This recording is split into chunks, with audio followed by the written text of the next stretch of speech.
Donc, nous voici dans la suite de notre formation où nous abordons cette fois-ci l'outil escalier d'Archicad.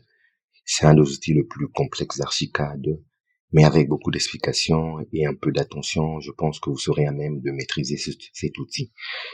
Et ben, pour accéder aux options de l'outil escalier, c'est très simple. Vous posez votre sélection sur l'outil escalier, vous faites un double clic et là, on accède aux options de l'outil escalier. Nous avons plusieurs options liées à l'escalier ou disons paramétrage de l'escalier. Nous allons les aborder une par une et nous allons bien évidemment aborder l'essentiel de ce qu'il faut savoir sur l'outil escalier. Nous commençons par la première option, c'est l'option escalier en soi. Cette option nous permet par exemple d'intervenir sur la géométrie et la position de l'escalier.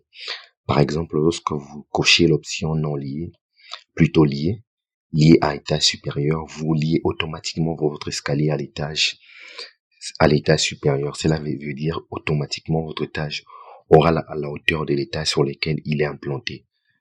Automatiquement votre escalier, aura la hauteur de l'étage sur lequel il est implanté. Donc, quelle que soit la hauteur de l'étage d'implantation, automatiquement la hauteur de l'escalier sera fonction de la hauteur de l'étage. Et c'est là même si vous opérez une modification de la hauteur de l'étage, c'est un peu l'avantage de l'option liée étage supérieur. Lorsque vous opérez une modification de l'étage d'implantation, automatiquement cette modification s'est fait aussi au niveau de la hauteur de l'escalier. Cela vous permettra également d'effectuer une modification de manière automatique sur l'escalier. Mais pour le cas échéant, nous allons choisir l'option non liée. Et là, nous lui donnons par exemple une hauteur de 3 mètres. Nous allons également décider de l'étage d'implantation de notre escalier et du 0 du projet. Le 0 du projet représente toujours le point le plus bas du projet et non le point le plus bas de l'étage d'implantation.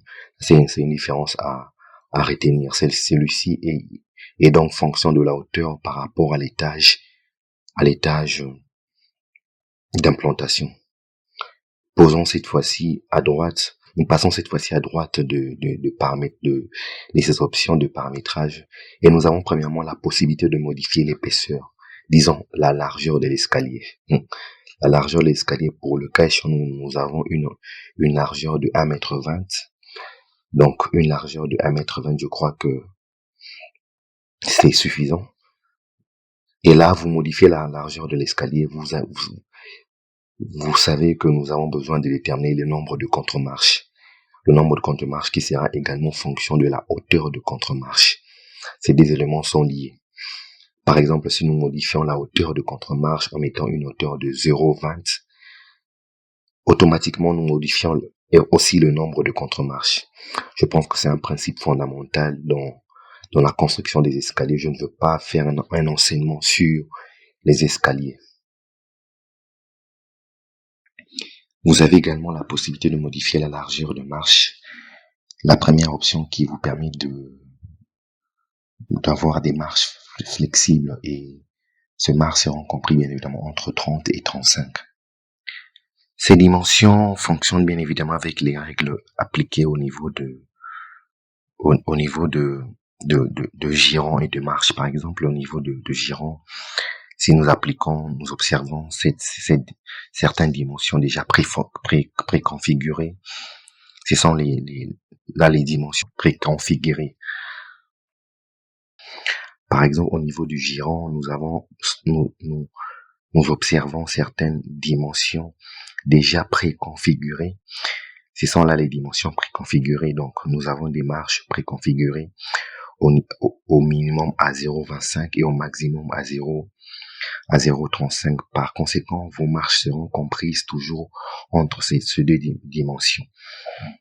Vous pouvez également, et cela, ce n'est pas vous qui décidez sur la largeur, disons, sur la profondeur de marche, étant donné que ce sont des dimensions préconfigurées. Vous pouvez bien évidemment modifier ces dimensions. Par contre, vous pouvez également décider directement sur la profondeur de ces marches, bien que vous ne pourrez pas excéder les maximums, c'est-à-dire 35. Par exemple, lorsque nous mettons ici 0,45 ou 0,40, remarquez avec moi que c'est impossible. Ça nous ramène toujours à 0,35. Par conséquent, les maximums est de, parce que tout simplement le maximum est de 0,35. Par contre, on peut descendre en dessous de 0,35. Par exemple, on peut mettre un 0,32 pour modifier cette dimension. On verra que lorsqu'on mettons 0,32, la modification s'est faite automatiquement. Et pour modifier ces dimensions, comme je l'ai dit, il faudra modifier la dimension, ou je dirais la formule de l'escalier au niveau de règles de préconfiguration que nous voyons à ce niveau. On va y revenir. Donc, en le mettant à 0,35, vous avez également la possibilité de modifier la pente. Je dirais l'inclinaison de contre-marche. On va maintenir le contre-marche droit. Et vous avez également la possibilité d'intervenir sur le type de palier automatique. Nous avons 3 types de paliers. Par exemple, le palier automatique, et vous avez également la possibilité à chaque palier de modifier ce qu'on appelle le collier, c'est-à-dire la distance entre les deux volets. Le premier collier et le deuxième collier, je pense que le collier automatique est de, si je ne me trompe pas, 0,16. On va y revenir. On a également la possibilité de travailler avec un escalier à cartonnant avec angle égal. Également de modifier encore le collier de cet escalier. Vous pouvez également choisir un escalier à cartonnant avec marche égale. Et de modifier à nouveau le collier ou même le type de points pour le cartonnant. On peut avoir un seul point, avoir 2 points, avoir des lignes de foulée auxiliaires et des lignes de foulée principales.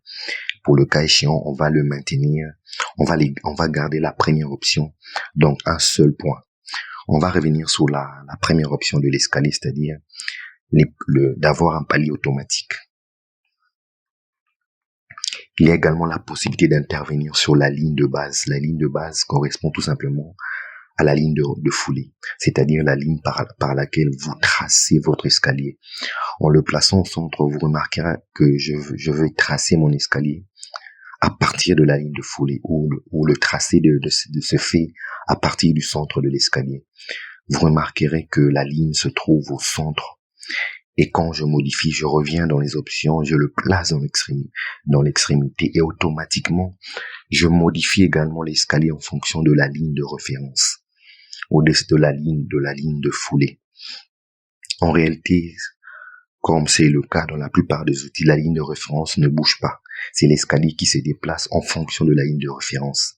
Vous remarquerez par exemple que la ligne de référence n'a pas bougé, donc très important à savoir. Revenons sur les options de l'escalier. On va continuer. Cette fois-ci, on passe aux options de réglage de normes. Je pense qu'il y a énormément d'éléments. Il y a toute une panoplie, toute une panée d'options ici. Et comme nous le savons, ce sont des options de personnalisation, c'est-à-dire que ça dépend d'un utilisateur à un autre. Mais néanmoins, il y a des éléments qu'il faut savoir sur ces options de personnalisation. Par exemple, la hauteur de marche peut se modifier, la hauteur de marche, c'est-à-dire les contre-marches en fonction du minimum et du maximum. C'est-à-dire que par exemple, lorsqu'on revient là, vous remarquerez qu'ici la hauteur de contre-marche ne va jamais excéder 20, parce que tout simplement ici la hauteur de contre-marche, le maximum est de 20. On peut également intervenir sur la profondeur de giron. Et pour ce faire, on peut modifier les dimensions. On peut modifier la dimension maximum du giron. Le mettre par exemple à 40 lorsqu'il s'agirait par exemple de marche extérieure. Et pour ce faire, vous devez également intervenir directement sur la formule de l'escalier que vous voyez ici. Parce que vous remarquerez que lorsque nous modifions à 40 et que je tape 40, la modification ne s'effectue pas. Il n'y a pas de modification qui s'est fait. Tout simplement parce que je n'ai pas modifié également la formule générale de l'escalier. Donc, je dois modifier également le maximum de la formule de l'escalier. Ça veut dire 2 fois la hauteur de marche plus le giron. Donc, je le mets par exemple à 85. Et là, désormais, je peux modifier la profondeur de marche en le mettant à 40. Et vous voyez que cette fois-ci, je viens de modifier la profondeur de marche. La modification est possible. Je vais revenir quand même à 30. On peut le laisser à 40, comme vous voulez. Comme je l'ai dit, il s'agit des options de personnalisation. On peut également intervenir sur la hauteur de l'échappée, si cela correspond bien évidemment à vos besoins. Ça dépend d'un utilisateur à un autre, bien évidemment. Je pense que ce sont des choses assez claires. On peut aussi intervenir sur la ligne de coller, comme je l'ai dit incessamment. C'est-à-dire l'espace entre les deux volets. Soit avoir un minimum, soit inscrire déjà un maximum. On va passer cette fois-ci aux options de structure. En ce qui concerne les structures, c'est celle qui vous permet de définir la structure de votre escalier. Nous avons précisément 4 types de structures de la volée. Premièrement, vous pouvez également décocher la structure, et là, vous n'aurez pas de structure. Vous aurez un escalier sans structure, donc c'est une possibilité qui s'offre à vous. Vous n'aurez pas la structure monolithique, la structure crémaillère, la structure en porte-à-faux et la structure en limant unique. Et donc, ce sont, disons, les différents types de structures qui vous sont proposés. Et nous, pour l'instant, si on va opter pour la structure monolithique. On va également toujours sur la structure décider de la nature du palier, en termes également des structures. Nous avons le choix entre un palier monolithique et un palier crémaillère. Un palier en porte-à-faux, un palier en limant uniquement. Donc, on va également garder le palier monolithique. De toute façon, on peut également ajouter des limants à gauche et des limants à droite. Mais on va décocher ces options. On va passer cette fois-ci aux options de volet monolithique. Concernant la volée monolithique, on peut également définir les types des volets. Ici, nous avons décidé de la structure de la volée. Ici, nous décidons de 2 types. C'est-à-dire d'avoir un type plat ou un type décaissé. On forme un type épaisseur variable et puis un type rempli. Donc, c'est un peu ça. On va choisir celui-ci ou celui-ci carrément. Je préfère celui-ci, c'est-à-dire le premier type. On peut intervenir, comme je l'ai dit, sur la nature de la volée. On peut également à ces niveaux modifier la ligne de stylo coupé de la volée. On peut également modifier le matériau de la volée. On peut, pour le cas échéant, on va le mettre, on va choisir un béton coulé et modifier le contour. Le contour fait allusion bien évidemment aux éléments non coupés de la volée. On peut également garder l'apparence du béton coulé ou soit faire un remplacement de surface comme c'est le cas, comme j'en ai parlé dans l'outil mur, ainsi de suite. Comme nous cessons de le dire, ici, il s'agit d'une surface de remplacement. Donc, ce n'est pas le matériau. Ça veut dire qu'on peut avoir un matériau en béton armé collé et avoir une autre apparence. Pour le cas échéant, on ne va pas remplacer le surface. Concernant les connexions, c'est lorsque vous avez plusieurs volets reliés au palier. Vous pouvez décider de la nature de vos connexions également dans ces options. Donc, important à savoir. C'est-à-dire, par exemple, d'avoir une coupe horizontale. On peut observer ces connexions ici. Donc, d'avoir une coupe verticale avec son porteur. On revient à la première connexion. Comme je l'ai dit, nous allons aborder dans ces chapitres l'essentiel de l'outil escalier, donc vraiment l'essentiel. On peut par exemple décider du drainage de ces escaliers. Pour le cas échéant, on va passer cette étape. On va passer sur le palier monolithique, c'est presque la même chose. On peut décider de l'épaisseur du palier, on peut décider de la nature des lignes, ainsi de suite. Ainsi d'avoir des lignes continues, d'avoir des lignes en trait interrompues, ainsi de suite. On modifie également le matériau du palier. On modifie également les matériaux du palier pour avoir un matériau différent de celui de la structure. Nous avons également les options des drainages du palier.